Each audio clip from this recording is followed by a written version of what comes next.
I tore my hamstrings playing pickleball, and they detached from my pelvis. Well, we've got about 20 years difference. We like to travel, we like to do stuff, and I thought, we have so many fun things planned in our future. So now if we travel anywhere, I'm just going to have her push me in a wheelchair. We did not negotiate that part of this.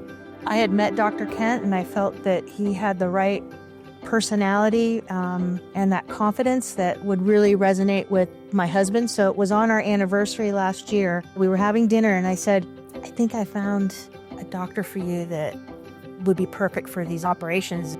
You can't meet Mike and not like him. He's also really into sports, outdoorsy. Mike's an avid skier, likes to play tennis, likes to play pickleball, and it was actually pickleball that did him in as far as the injury goes. He has a pretty classic story in that, finally his wife says to him, it's time, you need to go see the doctor. You've been complaining to me long enough. Mike came to see me and had some hip pains that we initially started treating. In the midst of that, he actually had an acute injury and tore the hamstrings right off the bone in his pelvis.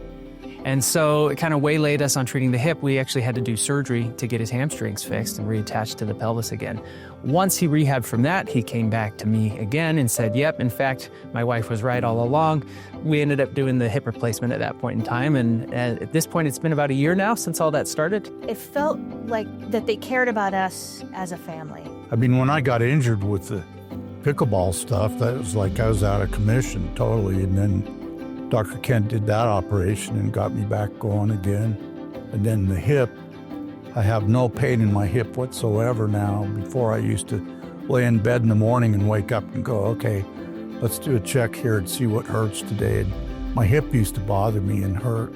Now that's all gone. I go to the gym almost every day and work out, and I walk on the treadmill and ride the bike. And I knew the first time I ever met him and we talked that I had confidence in him, and I knew that he'd do me a good job, and that's how it's been.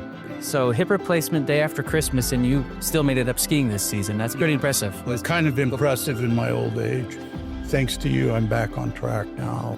Absolutely love what I do. I'm excited to come home and tell my wife and kids the stories of the things that I'm doing. It's a real pleasure and a blessing to do what I do.